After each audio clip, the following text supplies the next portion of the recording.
கிருஷிநெட் வழங்கும் தி மாதேவன் ஷோ. வணக்கம், எப்படி இருக்கீங்க மாதேஷ்? சூப்பராக இருக்கு, ரொம்ப சந்தோஷமாக இருக்கேன். நல்லா இருக்கு உங்கள் மீஸை கெட்டப்பெல்லாம். Thank you so much. படத்துக்காகவா? ஆமாம், ஒரு படத்துக்காக. என்ன படம்? ஒரு ஃபீச்சர் ஃபிலிம் பண்ணுறோம். அதுக்கு ஒரு பைலட் பண்ணி ப்ரொடியூசர்கிட்ட காமிக்கணும். Super super. So yeah, nice. அதுக்கான ஒர்க்ஸ் போயிட்டுருக்கு. Nice. Welcome to empower, welcome to the Mahadevan show. Thank you. ஒரு சர்ப்ரைஸ் இருக்குது. உங்களுக்கு ரொம்ப பிடிச்ச ஒரு சிங்கர், எனக்கு ரொம்ப பிடிச்ச ஒரு சிங்கர், உங்களை பற்றி பேசின ஒரு வீடியோ பைட் பார்க்கலாமா? So this is again a big shout out to Vijay Anthony for being there by my side in my journey. Some of the most beautiful songs. Thank you again from the bottom of my heart. Here is this song for you again. பூமீது யானை பூவலியை தாங்குமோ, தீ மீது வீணை போய் விழுந்தால் பாடுமோ, போ என்று சொன்னால் வரும் நினைவும் போகுமோ, போராடும் அன்பில் அடையேந்தான் காயமோ. நீங்கள் எப்போ first time Vijay Antony meet பண்ணுறீங்க? Thank you for that. செல்வாஜின்னு ஒருத்தர் ஆடியோ மீடியா ஸ்டுடியோன்னு ஒன்று வச்சுருந்தார். ஸோ நான் ஜிங்கிக்கு போயிருந்தேன். உள்ளே போச்சு. ரைட் ஹேண்ட் சைடில் முதல்ல ரெக்கார்டிங் ரூம் வரும், இன்னும் கொஞ்சம் முன்னாடி போனதுக்கப்புறம் ரைட் ஹேண்ட் சைடில் வாய்ஸ் ரூம் இருக்குது. உள்ளே போச்சு. ஐ சீ திஸ் யங் ஃபெலோ. அப்போ அனலாக் டேப்ஸ், அனலாக்னால் அந்த பெரிய டேப்பெல்லாம் இருக்கும். இப்போ டிஜிட்டலில் இருக்குல்ல, ஸோ அந்த டேப்பெல்லாம் இப்படி பண்ணி அட்ஜஸ்ட் பண்ணிட்டு எனக்கு something about him attracted me to him. Something about him attracted means there was one recognition. I don't know how else to put it. And just I stopped for a second and I looked. Actually his back was there to me, but he turned and he looked over his shoulder. இப்படி பார்த்தார். நான் அவரை acknowledge பண்ணினா, நானும் acknowledge பண்ணிவிட்டு அதுக்கப்புறம் ஒவ்வொரு தடவை அந்த ஸ்டூடியோக்கு போச்சு அவர் இருந்தானாக்க எனக்கு ரொம்ப சந்தோஷமாக இருக்கும். ரொம்ப ஷை பர்சன். எனக்கு அவரை ரொம்ப பிடிக்கும்.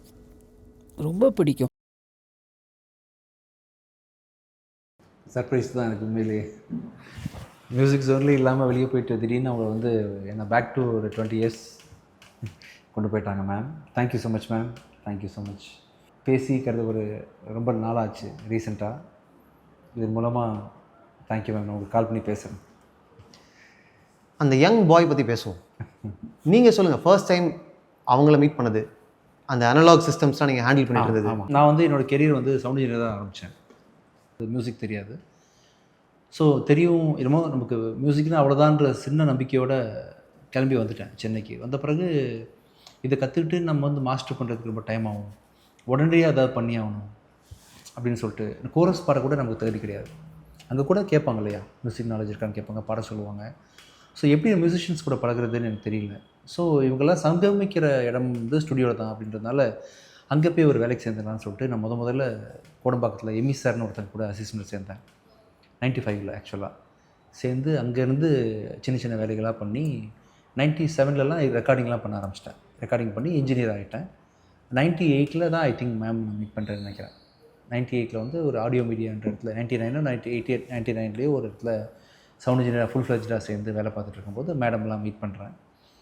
இவங்க எல்லாம் தான் சொல்லிக் கொடுத்தாங்க மியூசிக்னால் எப்படின்னா இன்டைரக்ட்லி இந்த பூனம் சேர்ந்த நாரும் மறக்குன்ற மாதிரி. நான் இருந்த லொக்கேஷனில் மியூசிஷியன்ஸு, தபலிஸ்ட்டு, ப்ரோக்ராமர், சிங்கர்ஸு, எனக்குள்ளே ஒரு சின்ன கேட்டலிஸ்ட் இருந்துச்சு, ஒரு சின்ன ஒரு ஆர்வம் இருந்துச்சு. இவங்க கூட பழக இவங்கெல்லாம் கொடுத்த கான்ஃபிடென்ஸில் ஸ்லோவாக சிங்கர்ஸ் எப்படி ஹேண்டில் பண்ணுறது, எப்படி வாங்குறது, போகிறது வரதுன்ற மாதிரி. இனிஷியலாக ஃபஸ்ட்டு நான் பார்த்த சிங்கர் சென்னை வந்தவுடனே பாப் ஷாலினி தான். ஓ சூப்பர். அப்போது அவங்க உட்காந்துருக்காங்க ஓரத்தில், எப்படி பேசுறதுன்னு தெரியல. நான் ஒரு சின்ன அசிஸ்டண்ட் ஆள் தான். 95 போகும்போது வெக்கப்பட்டு போவேன், வருவேன், பார்ப்பேன். அப்புறம் மனோஜ் சார் பார்ப்போம், மலேசியா வாசன் சார்லாம் வருவாங்க ஸ்டுடியோவுக்கு. மாணிக்க விநாயகம் சார்லாம் பாட்டு எழுதுவார். இப்போ மாணிக்க விநாயகம் சார் லேட்டராக தான் வித்யாசார் சார் பாட்டில் பாடுறது வந்தார். முதல்ல லிரிக் ரைட்டர். ஆக்சுவலாக நிறைய டிவோஷனல் சாங்லாம் ரெக்கார்ட் பண்ணி கொடுத்துருக்கேன் நான். நிறைய பேரை பார்த்து. இவர் கருணாஸ்லாம் ராப் சிங்கர். ஒரு டைம் அவர் பாட்டு இந்த பாட்டு அவர் பாட போகிறாரா, நான் பாட போகிறேனான்ற மாதிரிலாம் ஆப்ஷன்லாம் வந்துச்சு. ஓ ஆமாம், அந்த டைமில் அவங்க சிங்கராக அந்த டைமில். ஸோ நிறைய பேரை கடந்து பழகிட்டேன். நான் வந்து மியூசிக் கம்போசருக்கு தேவை வந்து ஆளுமை, எல்லாரோட கான்டாக்டு. இந்த வேலை நடக்கணும்னா டேரக்டர் என்னை வந்து அப்ரோச் பண்ணுவாங்க. நான் என்ன பண்ணணுன்னா ஒரு சிங்கர் கூப்பிடணும், தபலிஸ்ட் கூப்பிடணும், நாதஸ்வரன் அவர் கூப்பிடணுன்ற மாதிரி இந்த கனெக்ட் தான் எனக்கு தேவை. இதெல்லாம் தெரியாமலே கண்ணை மூடிட்டு கூட்டாம்போக்கில் போய் சேர்ந்துட்டேன். ஆனால் அந்த சரியான வேலை தான் பண்ணியிருக்கேன். சரியான, அதாவது எங்கே ஒரு டேரக்டர் ஆகிற ஒருத்தர் வந்து ஷூட்டிங் ஸ்பாட்லேயே வாழ்ந்தா எப்படி இருக்கும்.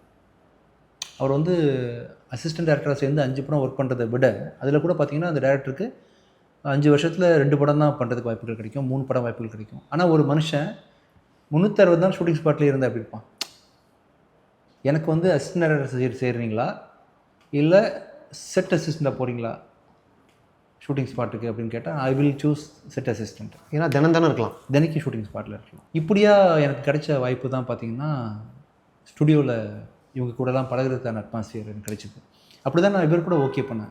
என்னோடய 2வது படம் சலீம் படத்தோட டேரக்டர் வந்து நிர்மல் குமார்னு ஒருத்தர். அவரோட குவாலிஃபிகேஷன் வந்து என்ன பண்ணியிருக்கீங்க கடைசியாக கேட்டால் நான் டிவி சீரியல் நிறைய ஒர்க் பண்ணியிருக்கீங்கன்னு சொன்னால் நான் சூப்பர் அப்படின்னு முடிவு பண்ணிட்டேன். ஏன்னா டிவி சீரியல் பண்ணுறவங்களுக்கு நிறைய எபிசோட்ஸ் பண்ணியிருப்பாங்க இல்லையா. ஃபிலிம் டேரக்டர்ஸ் தான் பார்த்தீங்கன்னா ரொம்ப கம்மி. அதுவும் அவங்க டேரக்டர்ஸே வந்து அவங்க சீஃபே 4 வருஷத்துக்கு ஒன்று தான் பண்ணியிருப்பாங்க, 3 பண்ணியிருப்பாங்க. ஸோ அந்த மாதிரி வந்து நான் போன இடம் வந்து ஸ்டுடியோ அட்மாஸ்பியர்ன்றதுனால இங்கே எல்லாரையும் சந்திக்கிறதுக்கு வாய்ப்பு கிடைச்சிது. தெரியாமல் ஒரு விளையாட்டுத்தனமாக போனேன்னு சொல்லலை, என்ன பண்ணுன்னு தெரியாமல் போயிட்டேன். எங்கேயாவது போய் ஒதுங்கணும், இல்லை மழை பெய்யுது ஒதுங்கணும். மெட்ராஸுக்கு வந்தாச்சு, இதே நோக்கம்னு சொல்லி வந்தாச்சு. ஊரில் ப்ராமிஸ் பண்ணியாச்சு, நான் மெட்ராஸில் போய் மியூசிக் டேரக்டராக போகிறேன்னு.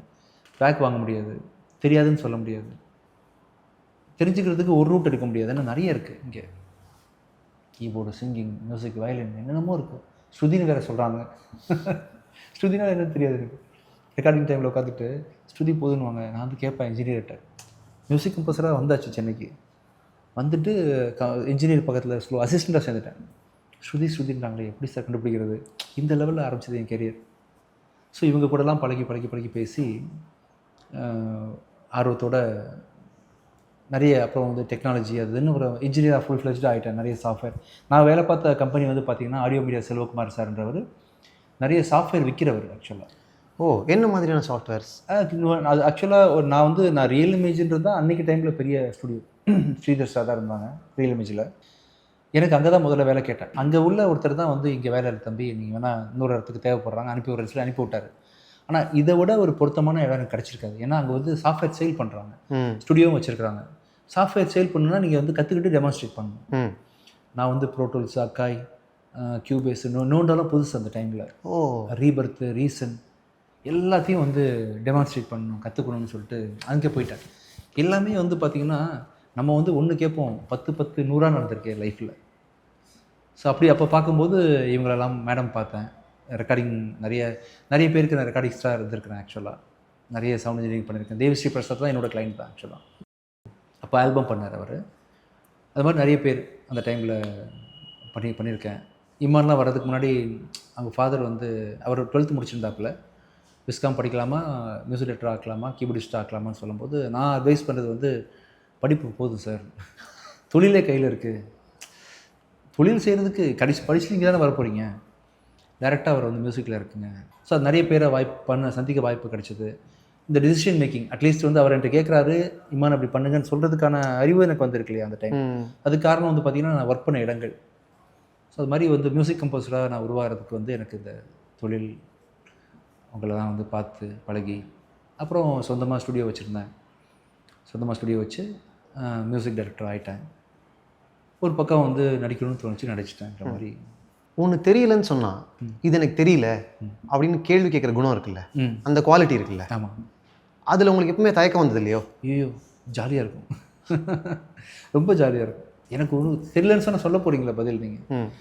அந்த அந்த அந்த அந்த மாதிரி சில சைக்காலஜிக்கல் மைண்ட் பிளாக்ஸை சின்ன வயசுலேருந்தே உடச்சிட்டேன். எப்படி தெரியல, அது நான் என்ன அறியாமல் வந்து வந்துடுச்சு. எனக்கு நிறைய பழக்கங்கள் என்கிட்ட இருக்குது. தப்பு பண்ணிட்டா டக்குன்னு காலில் விழுந்துருவேன், பொண்டாட்டி காலில் அப்படியே பிடிச்சிட்டே இருப்பேன்.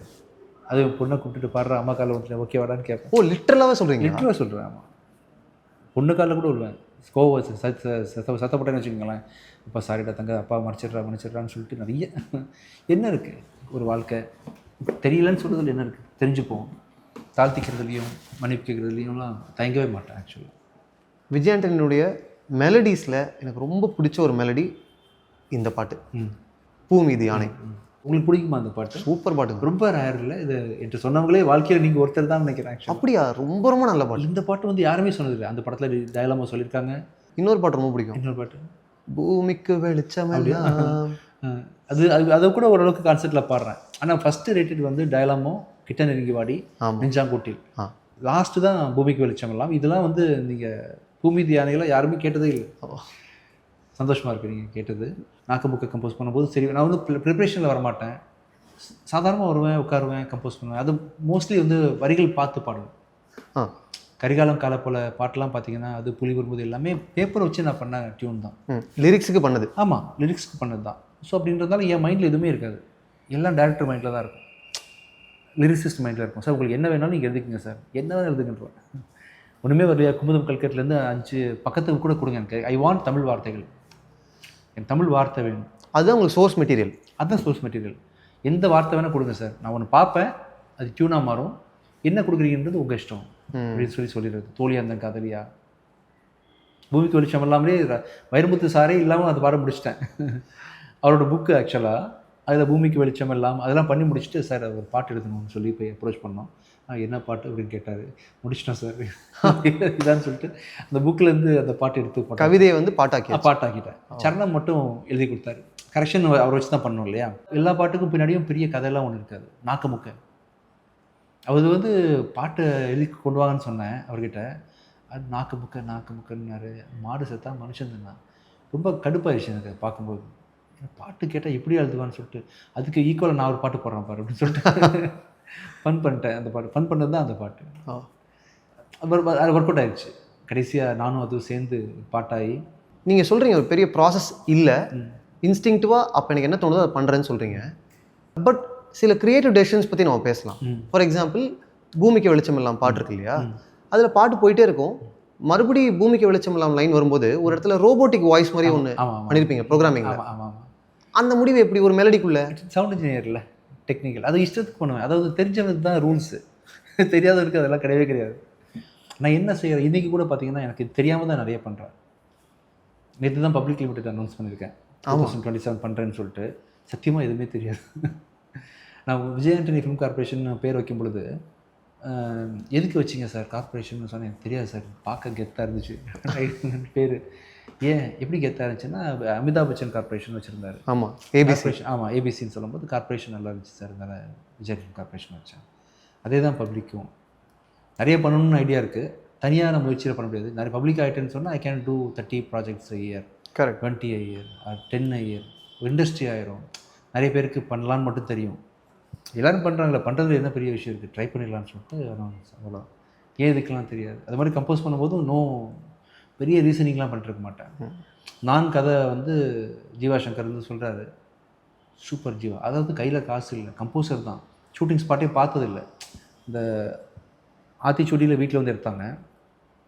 கிழக்கு கடற்கரை சாலைன்ற படத்தில் ஒரு சின்ன கெஸ்ட் அப்பியரன்ஸ் பண்ணியிருப்பேன். இப்போது 2005 பாவனா கூட தான் ஃபஸ்ட்டு காம்பினேஷன் சீன் இருக்குது. ஸோ எனக்கு வந்து ஒன்றுமே தெரியாது. ஆனால் பண்ணிடலாம் சங்கர், பண்ணிடுவீங்களா, ஷுவராக பண்ணிடுவீங்களா, காசு பட்டுருவீங்களா, பார்த்துக்கலாம் சங்கர், பண்ணிடலாம். அதாவது சொல்லிட்டேனே தவிர அதுக்கெலாம் எந்த விதமான குவாலிஃபிகேஷன் இல்லாத ஆள். எப்படி ஃபினான்ஸ் ரெடி பண்ணிங்க? அப்போது கடன் உங்கள் கூட நான் மறைமுகமாக உங்களுக்கு தான் சொல்கிறேன் மாதிவன், நீங்கள் வந்து லைஃப்பில் ஏதாவது பண்ணிங்கன்னா துணிஞ்சு இறங்கிடுவீங்க. பிரச்சனை இருக்குன்னே உங்கள் கண்ணுக்கு தெரியாத அளவுக்கு நம்பிக்கை வச்சுட்டு போயிருங்க. தேங்க்யூ. நிறைய இருக்கும், ரிஸ்க் எடுத்து தான் பண்ணியா. நான் இதை ஏற்கனவே உங்கள்கிட்ட சொல்லியிருக்கேன் பர்சனலாக, பட் இப்போவும் ஆன் கேமராவில் சொல்கிறேன். எனக்கு வந்து லிரிக்ஸ் எழுதுனதில் ரொம்ப ஆசை. ஒரு லிரிக் ரைட்டர் ஆகணும்னு தான் நான் காலேஜ் படிக்கும்போது டிசைட் பண்ணியிருந்தேன். ஆக்டிங் இன்ட்ரெஸ்ட் இருக்குது, பட் ஸ்டில் லிரிக் ரைட்டிங்லேயும் ஒரு இன்ட்ரெஸ்ட் இருக்குது. அப்போது வெரி ஃபர்ஸ்ட் டைம் ஒரு கம்போசர், லிரிசிஸ்ட், சிங்கர்ஸ்லாம் யாராவது இருக்கீங்கன்னா எனக்கு மெயில் பண்ணுங்கள் அப்படின்னு ஒரு இன்டர்வியூவில் நீங்கள் தான் உங்களோட மெயில் ஐடி கொடுத்தீங்க. இப்போவுமே என்னோடய கூகுள் குரோம் ஹோம் பேஜில் உங்களோட வெப்சைட் இருக்கும். அப்படியா? ஆமாம். நான் ஃபஸ்ட்டு மெயில் பண்ண கம்போசர் வந்து நீங்கள் தான். Thank you. Being open to new collaborations இருக்கு, நியூ டேலண்ட்ஸ். இதுக்கு 2 முக்கியமான நிகழ்வுகள் இருக்குது.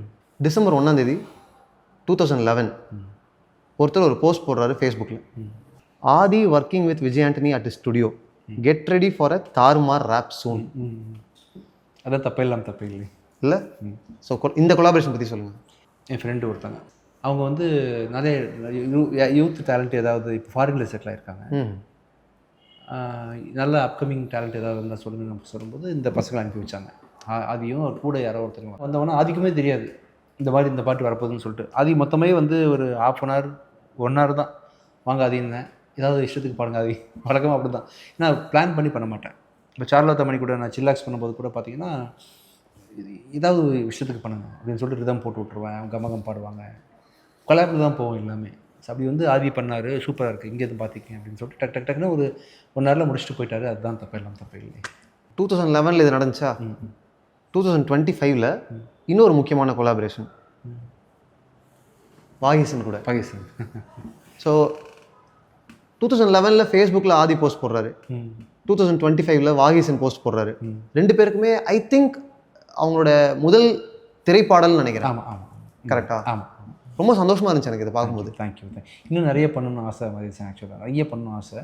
ப்ரொடக்ஷனில் அளவுக்கு அதிகமான கமிட்மெண்ட்ஸ் இருக்குது, நிறைய பேருக்கு ஆன்சர் பண்ணணும், சொல்லணும், செய்யணும் அப்படின்றதுனால நான் பயங்கர டைட்டான ஷெடியூலில் வந்து நிறைய பேரை பார்க்க முடியாமல் இருக்கேன். நான் ஒரு டைமில் நிறைய சிங்கர்ஸ் அறிமுகப்படுத்தினேன், இப்போவும் நிறைய பேரை பண்ணணும்னு ஆர்வத்தோடு இருக்கிறேன், டைம் இல்லை. பட் இந்த சக்தி திருமணம் முடிஞ்ச பிறகு ஐ திங்க் அது லாயர் வந்து டிசம்பர் ரிலீஸ் ஆகுதுன்னு நினைக்கிறேன், பூக்கி வந்து Feb 20th ரிலீஸ் ஆகுது, 100 சாமி வந்து May 1. இந்த ஒரு அடுத்த 7 மாதத்துக்கு மட்டும் நான் பிஸியாக வச்சுக்கிறேன் என்ன. அதுக்கப்புறம் கம்ப்ளீட்டாக இசை. ஆமாம், அதுக்கு ஒரு சிஸ்டம் க்ரியேட் பண்ணி எவ்வளோ பிஸியாக இருந்தாலும் அது தனியாக இதை வந்து அவங்கள வந்து கரெக்டாக ரிசீவ் பண்ணுறது, அவங்கள ஆடிஷன் பண்ணுறது, அனுப்புறது, கொலாபரேட் பண்ணுறது அப்படின்ற மாதிரி ஒன்று பண்ணணும்னு சொல்லிட்டு ஒரு பெரிய முடிவோட இருக்கிறேன். ஜில் ஜில் ஜில் பாட்டு பற்றி சொல்லுங்கள். ஜில் ஜில் ஜில் பாட்டு வந்து அருண் பிரபு வந்து இந்த மாதிரி படத்தில் இந்த சுச்சுவேஷன் வருது சார், நீங்கள் ஒன்று பண்ணுங்க அப்படின்னு சொன்னோம். நான் இப்போவும் யோசிக்க மாட்டேன்ல, அது அருண் பிரபுட்ட கேட்டது தான், ஏதாவது வார்த்தை கொடுங்க பிரபுன்னு சொல்லிட்டு கேட்டேன், அவர் கொடுத்தாரு. அது மாதிரி ஒன்று எழுதி கொடுத்தாரு, கொடுத்து சைலண்ட்டாக நிற்பார். பிரபு நீங்கள் ரைட்டர் பிரபுன்னு சொல்லுவேன் அவர்கிட்ட, சார் அப்படின்னு. அவ்வளோதான் அவர் ரியாக்ஷன், அவ்வளோதான். நல்ல ரைட்டர் கொடுத்தாரு. கொடுத்துட்டு இருக்கும்போது பாடினேன், அவ்வளோதான். எடுத்தோடனே அந்த பாட்டு தான், எடுத்தோடனே ஜில் ஜில் தான் வாயில் வருது எனக்கு. எப்படி நான் கம்போஸ் பண்ணும்போது டயலாமா வார்த்தை வந்துச்சோ அதே மாதிரி இது எடுத்தோடனே ஜில் ஜில் ஜில் ஜில் அப்படி தான் வந்துச்சு எனக்கு. இந்த அவரோட படத்தில் கம்போஸ் பண்ண பாட்டெல்லாமே அவர் கண்ணு முன்னாடி பண்ணது தான். மாறுதோ பாட்டும் சரி, எல்லாமே வந்து அருண் பிரபு நானும் அதிகபட்சம் ஒரு 20 minutes கொலாப் பண்ணியிருப்போம். நைஸ். இந்த பாட்டு இருக்குல்ல, இதை கேட்டோன்னே இன்னொரு பாட்டு ஞாபகம் வந்துச்சு, நகை நகை நகை நகை அந்த பாட்டா.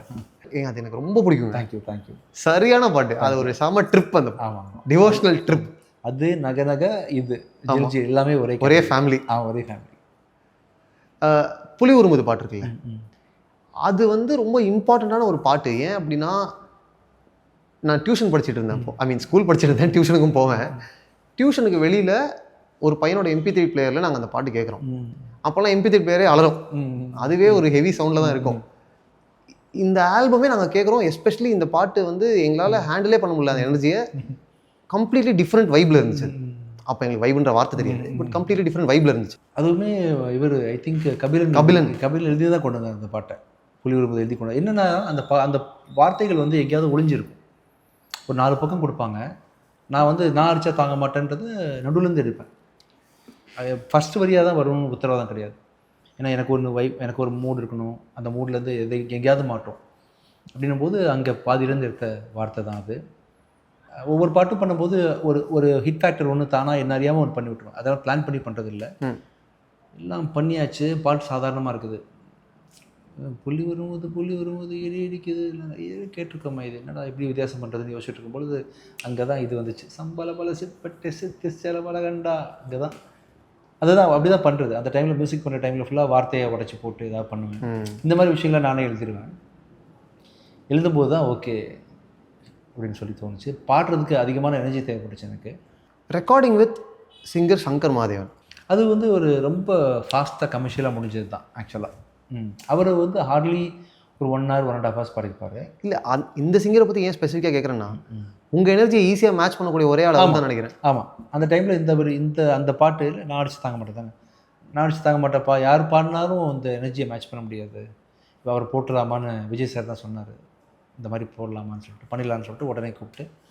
அவரோட செலெக்ஷன் நல்லாயிருக்கும், மியூசிக் டேஸ்ட்டு சுசித்ராவை வந்து இந்த பாட்டில் ஒரு சின்ன தமிழையில் பாட வைக்கலாம் அப்படின்னு சொல்லிட்டு சிபாரிசு பண்ணதே அவர் தான் ஆக்சுவலாக. ஓ விஜய் அவர்கள் தான். ஆமாம் ஆமாம்.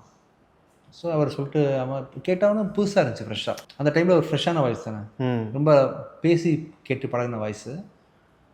ரொம்ப நல்லாயிருக்கும் பார்த்தீங்கன்னா. அந்த பாட்டுக்கு வந்து ரொம்ப நீட்டாக இருக்கும். எவ்வளோ தேவையோ அந்த பாட்டுக்கு அந்த குவாலிட்டிஸ் எல்லாமே அவர்கிட்ட இருந்துச்சு. அது மாதிரி இந்த பாட்டு வந்து சங்கர் மாதேவன் பாரு நல்லா இருக்குன்னு சொல்லி சொன்னார். சரி ஓகேன்னு சொல்லிட்டு பண்ணியாச்சு. குயிக்காக பாடி கொடுத்தாரு. நல்லா பிஸியான ஆர்டிஸ்ட்டு. ரொம்ப 1 ஹவரில் தான் அவருக்கு அவர் பழக்கம் போல் இருக்குது இதெல்லாம் பண்ணி 1 ஹவரில் பாடி முடிச்சிட்டாரு. புலி உருமுது நான் கேட்கும்போது ஃபஸ்ட் டைம் கேட்கும்போது எனக்கு எப்படி இருந்துச்சுன்னு சொன்னேன்ல, விஜய் அவர்கள் கேட்கும்போது எப்படி இருந்துச்சு? அவர் ரொம்ப ரசிப்பார். அவர் நிறைய இன்புட்லாம் கொடுத்துருக்காரு. ஏன் உச்சி மண்டையில் பாடும்போதெல்லாம் சுர் டர் அது மாதிரிலாம் பண்ணுங்க, சுருங்குதுன்னு பாடியிருப்பேன்னா சுருன்னு போட்டுக்கலாமாண்ணா அப்படின்னு கேட்பாரு. போட்டுக்கலாம் பண்ணிக்கலாம்னு சொல்லிட்டு மியூசிக்கில் பயங்கர ஆர்வம். ஒவ்வொரு பாட்டும் பண்ணி முடிச்சோன்னே கேட்டுருவார், ரியாக்ட் பண்ணுவார். அவரோட பர்சனல் இன்ட்ரெஸ்ட்டில் வந்தது தான் நான் வேட்டைக்காரனுக்கு. Not through director, not through production. இவர் வந்து எனக்கு இவர் வேணும்னு கேட்டு வந்தது தான். செகண்ட் வேலாயுதம் படத்துக்கும் இவர் வேணும்னு கேட்டு வந்தது தான். நைஸ். ஸோ என்னென்ன தன்னை சுற்றி உள்ள ஒவ்வொரு விஷயத்தையும் அவர் அசம்பிள் பண்ணிக்கிறார். கரெக்டான ஆட்களை சூஸ் பண்ணி. ஆமாம். இப்போ கூட நான் வந்து டேரக்டர் என்ன பண்ணுவேன், தம்பி நீங்கள் ஏதாவது உங்களுக்கு யார் பிடிக்குதோ போட்டுங்கப்பான்ருவேன். ஸ்பெசிஃபிக்காக இவர் வேணும்னு கேட்டு பழக்கம் எனக்கு. நான் ஓன் ப்ரொடக்ஷன் பண்ணுற படத்துலேயே அவர் தன்னை சுற்றி உள்ள விஷயங்கள் எல்லாத்துலையும் ஈடுபடுறான்றதுக்காக சொல்கிறேன். நான் ஃபஸ்ட்டு படம் மியூசிக் பண்ணும்போது எனக்கு இவர் தான் வேணும்னு அவர் தான் கேட்டார். செகண்ட் படத்தை எதுக்கு தன்னை சுற்றி என்னென்ன நடக்கணுன்றதில் ரொம்ப ஆர்வம் காமிச்சிருக்கிறார். அப்புறம் கம்போசிங் பண்ண பிறகு கூட இந்த சாங் இப்படி இருக்கலாம்ண்ணா இப்படி போட்டுக்கலான்றாலும் நிறைய கொலாப் பண்ணுவார், ஆர்வமானவர்.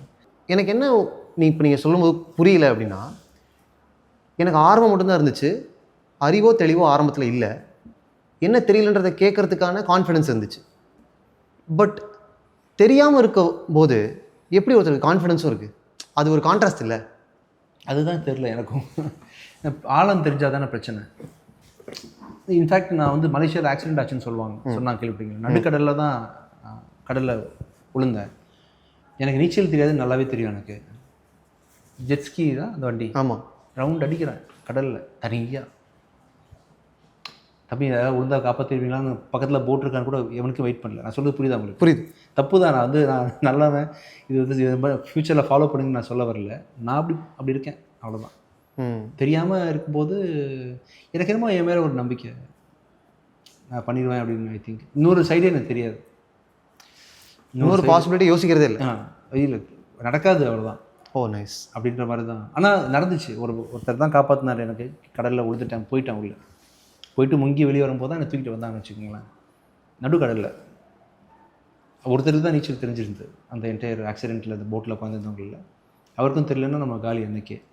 அன்கான்ஷியஸ், அதாவது தெரியாமல் விழுந்து மயக்கப்பட்டு இல்லை, அன்கான்ஷியஸ் தெரியுது கொஞ்சம் கொஞ்சமாக. இல்லை அடித்து அன்கான்ஷியஸில் அப்படியே போயிட்டேன் உள்ள கடலில், அவ்வளோதான். ஸோ இல்லை இது சொல்கிறேன்னா அதை யோசிக்கல அந்த டைமில். அது வந்து பெரிய உதாரணமாக சொல்லக்கூடாது, அது தப்பு தான் நான் பண்ணது. ஜென்ரலாக எப்படி நடக்காமல் போகும், ஏன் நடக்கக்கூடாது? லேட்டாகவும் முன்ன பின்னா ஆகுமே தவிர எப்படி நடக்காமல் போகும்? நம்ம தான் வேலை செய்ய போகிறோம்ல. இங்கேருந்து இங்கே ஒன்று முடிவு பண்ணிட்டீங்கன்னா இங்கே வந்திருக்க வேண்டாம், இங்கேயாவது வந்திருக்க மாட்டிங்களா? அவ்வளோதான். நைஸ். இது வந்து 1 கோடியாக இருக்கலாம், இது 30 லட்சமாக இருக்கலாம்ல. கரெக்ட். இந்த ஆந்தி வேலை கரெக்ட், வந்துட்டு போட்டுமே அப்படிங்கிற மாதிரி நடக்காமல் போக வாய்ப்பு இல்லைன்னு சொல்லிட்டு அந்த முடிவு எடுத்துருவேன். அப்புறம் வந்து ரொம்ப ரொம்ப சின்சியராக ஒர்க் பண்ணிடுவேன். அந்த முடிவுக்காக வேலை செய்வேன். பிடிக்கலன்றதெல்லாம் அடுத்தது. இந்த முடிவு எடுத்தாச்சு, இதுக்கப்புறம் இந்த வேலையெல்லாம் செஞ்சாகணும்னு சொல்லிட்டு இறங்கி கடைநிலை ஊழியர் வேலையிலேருந்து ஆரம்பித்து எல்லாத்தையும் பண்ணிடுவேன். தயக்கமே கிடையாது. டாப் லெவல்லேருந்து ஆப்ரேட் பண்ணுறது கிடையாது, நான் ரூட்லேருந்து தான் ஆரம்பிப்பேன் ஆக்சுவலாக. நைஸ். ஒரு ஹோட்டலில் ஆரம்பிக்கணும் நாளைக்கு முடிவு பண்ணிட்டேன்னா கிச்சனில் தான் அதை ஆரம்பிப்பேன். ரெண்டு மாதிரி இப்போது அப்படி எல்லாமே. நைஸ். இதை ஏன் கேட்டேன் அப்படின்னா, கான்ஃபிடன்ஸ் பற்றி ஏன் கேட்டேன் அப்படின்னா, சக்தி திருமகன் டீசர்லையும் ட்ரெய்லர்லையும் உங்கள் கேரக்டரை ஹஸ்லர்னு இன்ட்ரடியூஸ் பண்ணுறாங்கல்ல. ஆனால் விஜய் ஆண்டனி வந்து ஒரு கான்ஃபிடென்ட் ஹஸ்லர்னு எனக்கு தோணும். You always hustle, constant hustle இருந்துகிட்டே இருக்குது. சவுண்ட் இன்ஜினியராக இருக்கீங்க, மியூசிக் கம்போசராக வரீங்க, அது ஒரு நல்ல எஸ்டாப்ளிஷ்மெண்ட் வருது, பிராண்ட் வேல்யூ வருது, அதை விட்டுறீங்க, நடிக்க வரீங்க, அப்ஸ் அண்ட் டவுன்ஸ், ப்ரொடியூசர் வரீங்க, எல்லாமே இல்லை. அப்போ இந்த கான்ஸ்டன்ட் ஹசில் மோட்லேயே இருக்கிறது இருக்குல்ல, அது ட்ரெயின் ஆகலையா? என்ன செய்கிறதுன்னு தெரியல எனக்கு ஆக்சுவலாக. இப்போ நீங்கள் ஃப்ரீயாக விட்டீங்கன்னு வச்சுங்களேன், வாங்க சில் பண்ணலாம், ரிலாக்ஸ் பண்ணலாம், உண்மையிலே மறுபடியும் முடிவு பண்ணுறோம்னு வச்சுக்கோமே, நான் இப்போ என்ன செய்யணும்னு எனக்கு தெரியல. இப்போ நம்மளே சில் பண்ணலான்னு வச்சுக்கலாம், இந்த செகண்ட் என்ன செய்வோம் நம்ம, நான் இப்போ என்ன செய்யணும் அப்படின்னு எனக்கு தெரியல, என்ன செய்யறதுன்னு தெரியல. சில்ல ஜாலியாக இருங்க சார், ஜாலியாகப்பா இருக்கேன் சார், ரிஸ்க் எடுக்கிறீங்க, வெளிலப்பா இருக்கு, ஜாலியாக இருக்கிறேன், ஃப்ரீயாக இருக்குல்ல. அருண் பிரபுன்ற ஒரு டேரக்டர் கூட ஒர்க் பண்ணுறதுக்கான ஆப்பர்ச்சுனிட்டி யார் கொடுத்தா? விஜய் ஆண்டனின்ற ப்ரொடியூசர் தான் இல்லையா, அந்த ஆக்டர் தான். அதை ஏதோ ஒரு ஆளை க்ரியேட் பண்ணி வச்சுருந்தேன். அவங்க டக்குன்னு முடிவெடுத்து டக்குன்னு அசம்பிள் ஆகிடுச்சு, படம் 1 இயரில் ரிலீஸ் ஆகுது. சசி சார் ப்ராஜெக்ட் டக்குன்னு அசம்பிள் பண்ணுறேன்ற மாதிரி ஃப்ரீயாக இருக்குது. சரி, இதில் பிரச்சனைகள் இல்லைன்னு சொல்ல வரல, அதெல்லாம் எனக்கு இப்போத்துக்கு கண்ணுக்கு தெரியல. அந்த வழி வரும்போது வரும், அதை ஹேண்டில் பண்ணுறோம், போகிறோம் வரோம். இதுக்கு நடுவில் வந்து என் வாழ்க்கைன்னு ஒன்று இருக்க தான் செய்யுது, பேச தான் செய்கிறேன். இது சார்ந்த தொடர்புகள், இது சார்ந்த ஃப்ரெண்ட்ஷிப்பு, பர்சனல் ஃப்ரெண்ட்ஷிப்பாக இல்லாமல் தொழில் சார்ந்த ஃப்ரெண்ட்ஷிப்புன்னு நிறைய இருக்க தான் செய்யுது. எல்லா லெவல்லையுமே distributors friendship, financiers friendship, directors, cameraman, technician, நடிக்கிறவங்க, போகிறவங்க வரோம், எல்லார்ட்டையும் புது சர்க்கிள்ஸ், புதுசு. ஆமாம், அந்தந்த மொமெண்ட்டில் வந்து வாழ்ந்துட்டு போயிடும். இப்போ நான் உங்ககிட்ட பேசிகிட்டு இருக்க 30 நிமிஷமும் உண்மையான ஒரு உரையாடலுக்குள்ளே தான் இருக்கிறேன். இது கட் பண்ணி வெளியே போகும்போது அடுத்த மீட்டிங் ஒன்று இருக்கும், அதுக்குள்ளே ரொம்ப சென்சிட்டிவ் அப்படின்ற மாதிரி நான் வந்து தட் மொமெண்ட். ஆமாம், நைஸ். நியோ பொலிட்டிக்கல் ஃபிலிம் கிடையாது, த்ரில்லர் கிடையாது, நியோ பொலிட்டிக்கல் பிளாக் பஸ்டர். நான் அதனால தான் சொன்னேன் கான்ஃபிடென்ட் ஹஸ்லர்னு. ஏன்னா எல்லாருக்குமே தெரியும், நாக்கமுக்கா வரும்போது அதிலே நீங்கள் சொல்லிட்டீங்க massive hit of the year அப்படின்னு அனௌன்ஸ் பண்ணுறீங்க. அதே மாதிரி இப்பயும் படத்தில் நீங்கள் பிளாக் பஸ்டர் தான் அனௌன்ஸும் பண்ணுறீங்கல்ல. அருண் பிரபு அவரோட கான்ஃபிடென்ஸ் தான் அது, அவரோட படைப்பு தான். நல்லா இருக்குல்ல, நம்ம தானே ஃபஸ்ட்டு ஃபேன். இப்போ நம்ம சாப்பாடு சாப்பிட்றோம், நல்லா இருக்குல்ல, டேஸ்ட்டாக இருக்குல்ல. நம்மளை மாதிரி இந்த சாப்பாடு வந்து ஒரு 70% மக்கள் நல்லா இருக்குன்னு சொல்ல மாட்டாங்களா? நல்லா இருக்குன்றத தைரியமாக சொல்கிறதுல என்ன பயப்படணும், வைக்கப்படணும்? அதில் 70% மக்கள் இல்லை, 40% மக்கள் தான் ஓகே பண்ணால் கூட எனக்கு நல்லா இருக்குல்ல. அவங்களும் இல்லை, இந்த 10% தான் ஓகே பண்ணால் கூட எனக்கு நல்லா இருக்குல்ல. யார் பிளாக் பஸ்டர்னு போடணும்? நான் தானே, எனக்கு பிடிச்சிருக்குல்ல. இவங்க எல்லாருமே சேர்ந்து ஒரு தப்பான முடிவு எடுத்துட்டா அதெல்லாம் ஆமோதிக்கவும் முடியாதுல்ல. அது கரெக்ட். ஸோ இந்த எனக்கு பிடிச்சிருந்த ஒரு படம் கேட்டேன், பண்ணேன், நல்லா இருந்துச்சு, பிடிச்சிருந்துச்சு, போடுவோம்ப்பா. செலிப்ரேட் பண்ணுறது தானே. சூப்பர் மகனே நம்ம சென்னை சொல்கிறோம், ஃப்ரெண்டை சொல்கிறோன்ற மாதிரி என்கரேஜ். டேரக்டர் அருண் பிரபு எப்படி என்கரேஜ் பண்ணுறது? நைஸ். நான் அவருக்கு நானே மாலை போட்டுட்டேன் ஃபஸ்ட்டு நம்ம பண்ணினோம் அது. ஆமாம். நைஸ். மாருதோ பாட்டு இருக்குல்ல, அகெயின் ஒரு மெலடி, நல்ல தமிழ் வார்த்தைகளோட ஒரு மெலடி, கார்த்திக் நேத்தா எழுதியிருக்காங்க. கார்த்திக் நேத்தா வந்து ரொம்ப நாளைக்கு முன்னாடி ஒரு தடவை நான் அவரை சேர்ந்து பண்ண முடியாது. நான் டிஷ்யூமில் வந்த காலகட்டத்தில் சசி சார் வந்து முதல்ல வந்து அவரோட வார்த்தை ஒன்று கொடுத்தாரு எனக்கு. நீ முதல் நான் வரை ஓர் பெரும் கவிதைன்னு சொல்லிட்டு ஒரு பாட்டு. அவர் இப்போ நான் பேசணும் அவர்கிட்ட, ஏன்னா அது நடந்து ஒரு 16 வருஷம் ஆச்சு. அந்த வார்த்தை இன்னும் மனசு நிற்கிது பாருங்களேன். வந்த பாட்டெலாம் மறந்துடுச்சு. கார்த்திக் நேத்தாவோட இந்த வரிகள் ஆஃப்டர் லாங் டைம் வந்து இந்த படத்தில் சந்திக்கிறதுக்கு வாய்ப்பு கிடைச்சிது. அருண் பிரபு மூலமாக தான் கிடைச்சிது. நைஸ். அவரோட சாய்ஸ் தான். நீங்கள் கொலாபரேட் பண்ண சில பெயர்கள் சொல்கிறேன். ஒன் ஃபேவரட் மெமரி சொல்லுங்கள். கவிஞர் நா. முத்துக்குமார். ரொம்ப கேஷுவலாக அவர் கூட ஒர்க் பண்ணதில் ஸ்பெஷலாக என்ன இருந்துச்சுன்னு சொன்னால், ஒரு பாட்டு ஏதோ கிட்ட நெருங்கி வாடியோ ஏதோ ஒரு பாட்டு பார்க்கலாம். இப்போ கார்லேயே எழுதிட்டு போயிடுவேன்ட்டார். ஆக்சுவலாக ஃபுல் கார் ரவுண்டு போயிட்டு இருக்கும்போது எழுதிட்டு இருக்கிறாரு. உட்காந்து எழுதுறதுக்கு அவருக்கு பிடிக்கலையா, வரலையா, ஏதோ ஒரு காரணத்தால் எழுதிட்டு நாளைக்கு வாங்க நான் பண்ணிக்க தரேன் தானே வழக்கமாக சொல்லுவாங்க. கரெக்ஷன்ஸாக இருந்தாலும் எழுதுறதா இருந்தாலும் நான் கார்லேயே பேசிகிட்டே போவோமேன்னு சொல்லிட்டு முதல் முறையாக காரில் எழுதின பாட்டு ஏதோ ஒரு பாட்டு நா. முத்துக்குமார் கூட போயிட்டுருக்கும் பொழுது ஃப்ளோவில் பண்ணார் ஒரு காரியத்தை. அது சிறப்பாக இருந்துச்சு. ஸ்பெஷல் இது வழக்கமாக நீங்கள் கொடுங்க சார், நான் 2 days கழிச்சு கொடுத்துறேன் தான் கேள்விப்பீங்க. வாங்க அப்படியே போவோம், ரவுண்ட் அடித்தா வந்துடும்னு சொல்லிட்டு கோடம்பாக்கம் சுற்றி, அதுவும் பெருசாலாம் கிடையாது, லாங் ட்ரைவ்லாம் கிடையாது, அப்படியே கார் போயிட்டுருக்கு, எழுதிட்டு கொடுத்தாரு ஒரு பாட்டு. Director M. ராஜேஷ். ஆமாம் ஆமாம். அவங்க என்கிட்ட சொன்னாங்க, நா. முத்துக்குமாரும் நானும் ஆம்பூர் பிரியாணி சாப்பிட போவோம், போயிட்டு வரதுக்குள்ளே பாட்டெலாம் முடிச்சிடும். அதை மாதிரி தான் எனக்கு ஒன்று நடந்துச்சு. காரில் முடிச்சு கொடுத்தாரு. இளையராஜா அவர்கள். வார்த்தையில் சொல்ல முடியாத அளவுக்கு என் காலகட்டத்தில் நான் சந்தித்த, நான் உணர்ந்த, நான் கேட்ட மிகப்பெரிய இசை கலைஞர். இசை கலைஞர் கூட சொல்ல முடியாது, இசை மீட்டுறவங்க வந்து இசை கலைஞர்னு சொல்லுவாங்க இல்லையா. கம்போசர், கிரியேட்டர், ஆத்மா இருக்கும் அவருக்கு. அவரோட பிஜிஎம்ஸ்குள்ளே ட்ராமா இருக்கும், வாழ்க்கை இருக்கும். இப்போது எவ்வளோ பெரிய கம்போசர் இருக்கட்டுமே, பீத்தோவன், மொசார்ட்லாம் எல்லாம் அது ஓகே, சூப்பராக தான் இருக்கும், அதெல்லாம் ஓகே தான். ராஜா சார் பாட்டில் லைஃபே இருக்குங்க. ஃபஸ்ட் பிஜிஎம்லேருந்து ஆரம்பிச்சு அங்கேருந்து திடீர்னு சோகமாக வாசிப்பார், திடீர்னு போவோம், என்னென்னமோ பண்ணி விட்ருவார். நான் சொல்கிறது வந்து இப்போது ஜென்சி மக்களுக்கெல்லாம் புரியுமான்னு தெரில. பெரிய பெரிய எமோஷன் அப்படியே என்ன வார்த்தையில் சொல்ல தெரியல எனக்கு. அவரோட சாங்குக்குள்ளே அவ்வளோ கதைகள் இருக்கும், ஒவ்வொரு சாங்குக்குள்ளேயும் அவ்வளோ கதை இருக்கும். BGM, translation, drama, screen play அப்படி இருக்கும். கரெக்ட். இந்த 4.5 நிமிஷத்துக்குள்ளே அவ்வளோ ஸ்க்ரீன் பிளே இருக்கும். இல்லைங்க, அந்த கேரக்டருக்கான எமோஷனல் ஆர்க்கை வந்து இருக்கும். ஒரு ஒன்றுமே இல்லை, அந்த கதையை உணராதவங்க கூட அந்த பாட்டை கேட்டால் ஒரு மாதிரி டிஸ்டர்ப் ஆகிடும். அவர் வந்து என்னமோ ஒன்று பண்ணி வச்சுருக்கிறாரு, அதுக்கு வார்த்தை போட்டு சொல்ல தெரியல. பெரிய ஒரு யாரு கூடயும் அவரை நான் ஒப்பிட்டு சொல்ல முடியாது என்னால். நீங்கள் சிம்பனியே யார் பண்ணியிருந்தாலும், சாரே பண்ணியிருந்தாலும், அதுக்கு முன்னாடி அவர் பண்ணியிருந்தார்ல தெய்வீக ராதனம், அந்திமலை பொழிகிறது, அந்த மாதிரி பாடல்கள்லாம் ஒவ்வொன்றும் ஒரு சிம்பனிங்க. சிம்பனியை நம்ம கேட்கணும்ல, கரெக்ட், நமக்கு பிடிக்கணும்ல. சிம்பனின்னு சொல்லலாம். எனக்கு அந்திமலை தான் பிடிச்சிருக்கு, அதுக்குள்ளே 1000 சிம்பனி இருக்குது எனக்கு, நம்மளை பொறுத்த வரைக்கும் எனக்கு. ஆமாம், எத்தனை சிம்பனி பண்ணிட்டாரு என்னோட சிம்பனி அவர். அதுக்குள்ளே எவ்வளோ ட்ராமா இருக்குது. அப்படியே நான் அவர் கூட்டிகிட்டு போயிருது ஒரு ஜோனுக்கு. அப்படியே ஒரு ரொம்ப டல்லான மூமெண்ட் ஒன்றில் போய் நான் வந்து ஒரு ஷூட்டிங் லொக்கேஷனில் உட்காந்துருக்கேன். தூரத்தில் ஒரு கார் ஒன்று போகுது, இதயம் போகுதுன்னு ஒரு பாட்டு. அப்படியே அப்படியே குனிஞ்சிட்டேன், மனசு உடஞ்சி அப்படியே. அப்படி இருக்கும் வார்த்தை, ஒவ்வொரு பாட்டும் வந்து வேறு மாதிரி பண்ணுவார். ஸோ அது அவரை பற்றி சொல்கிறதுக்கு நிறைய இருக்குன்னா சொல்ல தெரியாது. சூப்பர், அவர் வந்து வேறு லெவலில், அது வேறு, அவர் ஆத்மா தான். இப்போது உங்கள் ரத்தம் சிந்திச்சுன்னு சொன்னால் உங்கள் ரத்தம் தானே. அதை விட பவர்ஃபுல் வந்து அவர் இசை, அவரோட வெளிப்பாடு தான், அவர் கேரக்டர், அவர் மூடு, அந்த இதெல்லாம் சேர்ந்து தான் ராஜா சார். அவரே அவர் இசை. அதான் நைஸ். அவர்கிட்ட பேசுகிறத தாண்டி எனக்கு எக்ஸைட் பண்ணுறது அவர் பாட்டு கேட்குறது. அருண் பிரபுவனுடைய முதல் 2 படங்கள்லேயே நமக்கு அருண் பிரபு யாருன்னே தெரிஞ்சிடும். கரெக்டா? ஆமாம். அவர் ஒரு படம் போதும், ஒரே படம் போதும், ஒரு படமே போதும், ஒரு படம் போதும். அது 10 நிமிஷம் போதும்.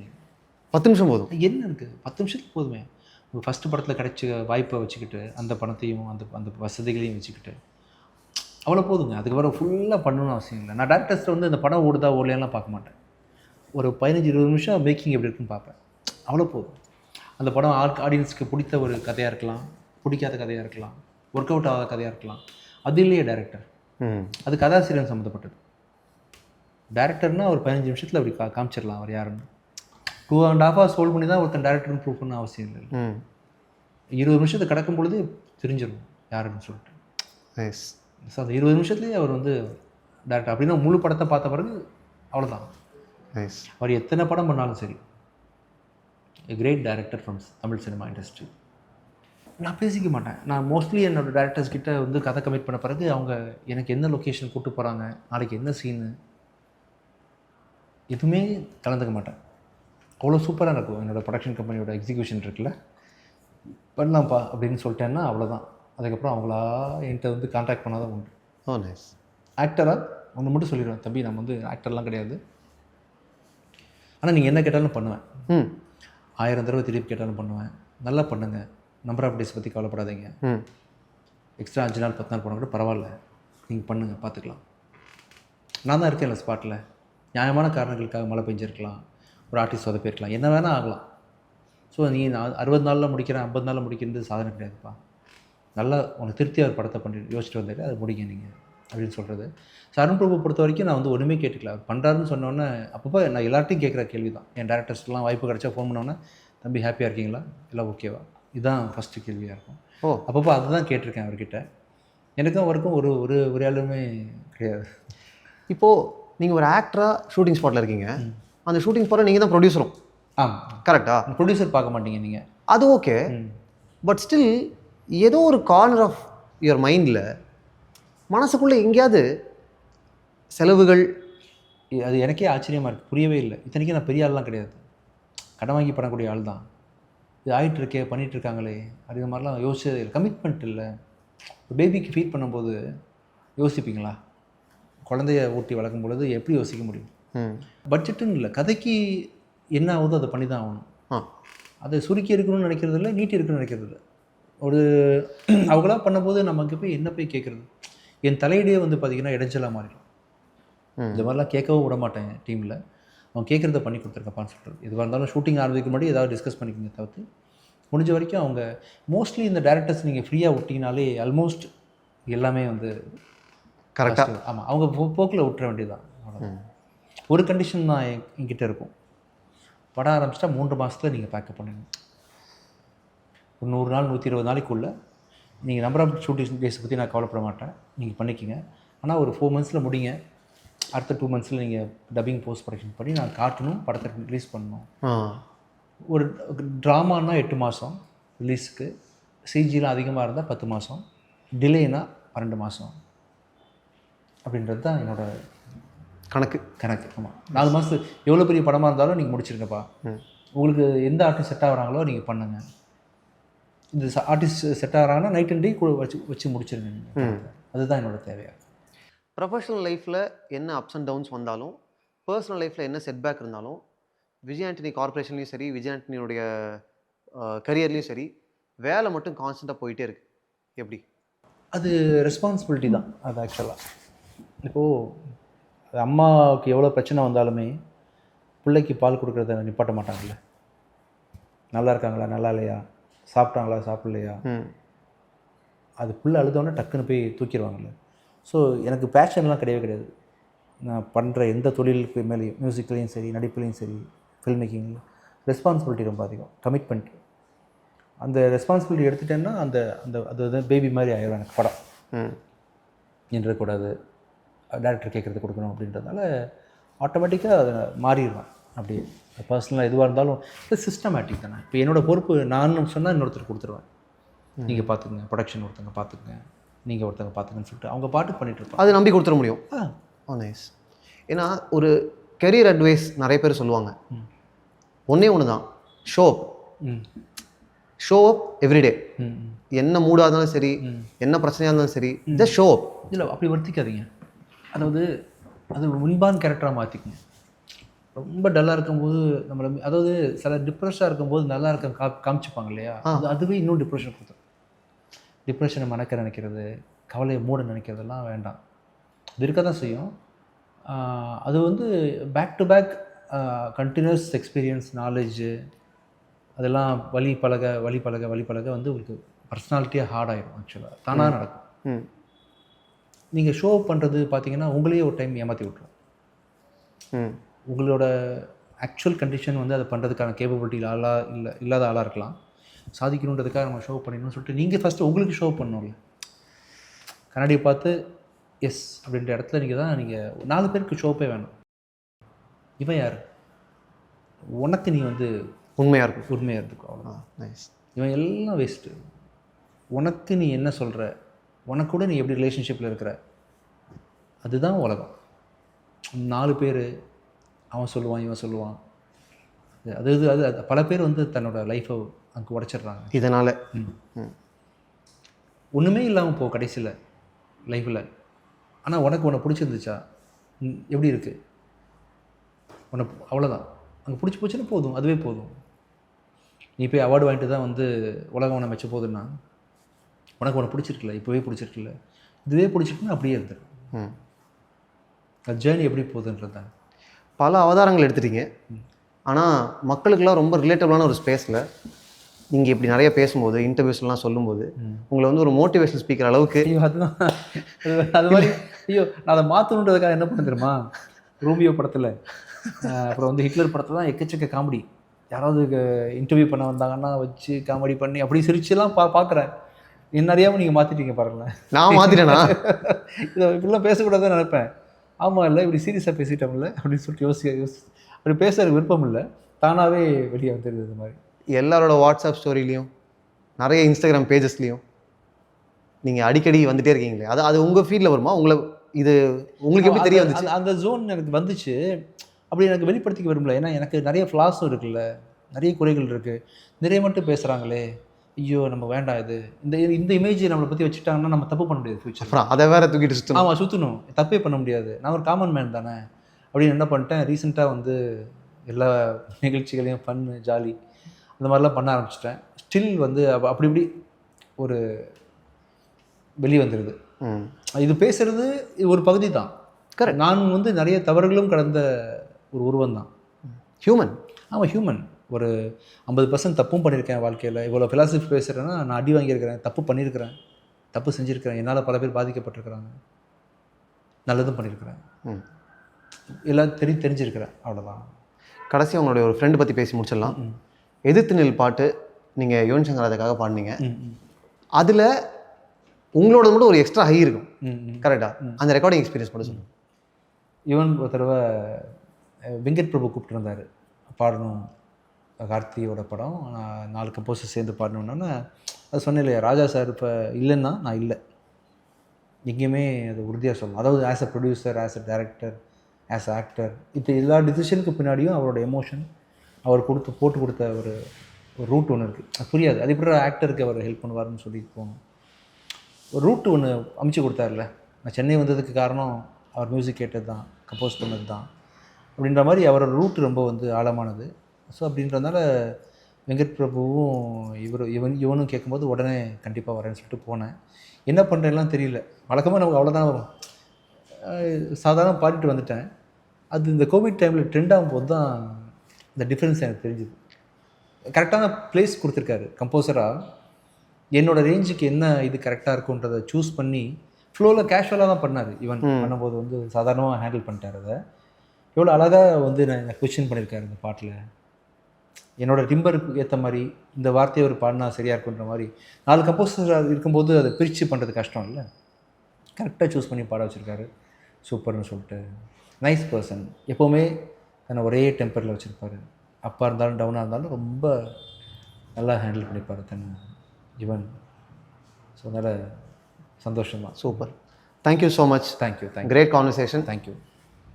சக்தி திருமகன், நீங்கள் அனௌன்ஸ் பண்ண மாதிரியே உங்கள் கான்ஃபிடன்ஸுக்கு தகுந்த மாதிரியே ஒரு பிளாக் பஸ்டர் அமையணும். Thank you so much. Thank you. Krishinet, India's fastest customer support. Certified by Google, trusted by Indian Air Force, Greater Chennai Police and 20,000 families. Call 94980 10101 to avail 1 month free internet.